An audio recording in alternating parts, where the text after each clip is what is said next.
It all starts with an idea. And so I thought today I would show you the beginnings of the idea for the Pro6 Keyboard Skin and just take you along with me as I look at all the different iterations. Well, maybe not all of them. Some of them are even more embarrassing than the first ones I'm going to show you. But you'll see that it didn't start off looking even close to the way that it looks now. So it was a multi-step process. So let's head over to my computer and I'll show you just all the steps along the way. I mean, other than the select the key and paint it a color kind of stuff, but just the different iterations that this keyboard skin has been through. So this is the first one from June 1st of this year. You'll notice all the colors, but also look at the edges of the keys. They're very rough, and that's because it was based off of a picture I found. Next we have one that it got a little bit better because I actually paid for a drawing of one and traced that, and here we go. So we've got clear edges, all the keys look better, but it's very busy, and you'll notice that not all the words are aligned. Some of them are more difficult to read than others. Not all the spacing is correct, but it's getting there. It's not all the keys are there, but we're moving along.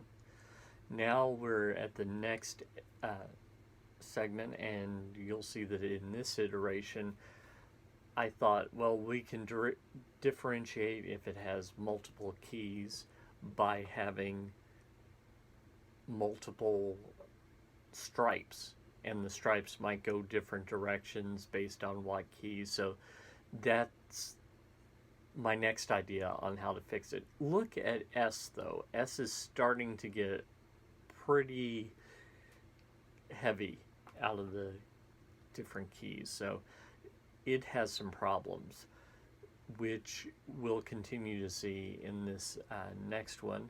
This is still June 5th, and you'll see that S has a bunch more. Now C is starting to get bad, as is V. So those three turned out to be my problem children in this project. Each of them has 4 or more keyboard shortcuts.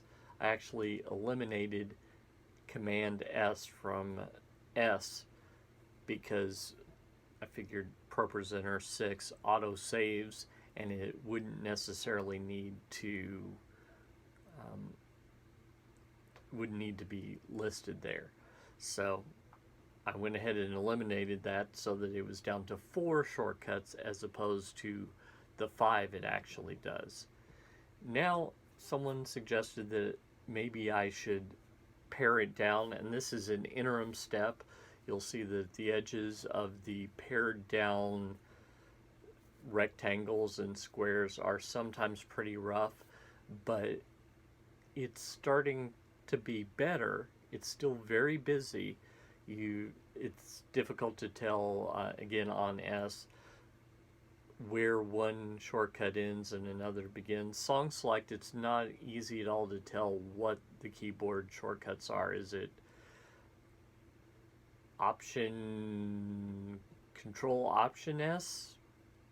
Maybe. It's just not particularly easy to deal with. So we move on.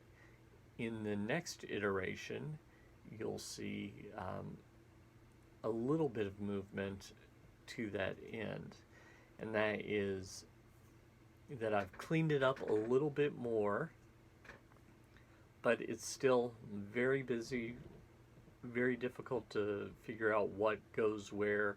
I also added this background that my thought was to make it more difficult to just copy it and make your own iteration of the keyboard skin. So that's why this kind of diagonally stripy background in between the keys is there. Now, this one you'll notice that I've started adding in the keyboard shortcut icons. So Command is there, Control is there, etc. But while that was helpful in having to differentiate which is which, you'll notice that for paste and match style rather, um, you really can't see all the keys that are there. You just see the command, and that's because this was a multi-step process. And I was starting to see the problem with these steps. Now I added in more, and I thought, well, for command and control and even option, these all make perfect sense. It's when you get to 2 or 3 modifier keys that the problems start to show up. So while a circle is fine for control or command, when I started getting ovals and even longer ovals, it became almost impossible to see what was going on here. So I still had to figure out a way to simple it down even more, which is what they say is the key to design, making something simple, simple, simple, simple, and even more simple. So here is my first idea at that. What I've done is I've gone through and I've moved the icons to alternating sides so that it's a little more obvious where one shortcut ends and where another begins. So that's an improvement, but there's still so much work to be done. You can tell it's still very busy. I started playing around with the idea of using the color of the shortcut key. Then I got rid of the circle backgrounds altogether, and this is starting to work. It's starting to be simple enough, but again, S, C, and V are still my problem children. M I can get by with because it's got 3. Same with R. Those with 3, P is another example. They're all fine. It's just those 3 keys, S, C, and V, just have too many shortcuts on them. So at this point I'm trying to figure out, okay, how do I make this as useful as possible? So I tried this. I tried alternating black and white to kind of designate where one key shortcut ended and then the next began. You can see that this was not a good plan. It just did not work at all. So I just had to come up with something else. And props to the ProPresenter users group, because they saw all these and were giving me feedback all along the way. So thanks to them for their input. And so I got rid of that black alternating stuff and went to this. And now I've added in all the letter keys. It was important to me that this still be a functional keyboard. If you don't touch type, I do, but not everyone does, you might not know where F is. And so saying, yeah, it's Command F, all fine and good, but if I don't put F on there, it's not all that helpful. You'll notice too with this iteration that I've simpled down the number of shortcuts. While there are 5 on S and 4 on C and V, I decided to get rid of some of the more common ones. So I got rid of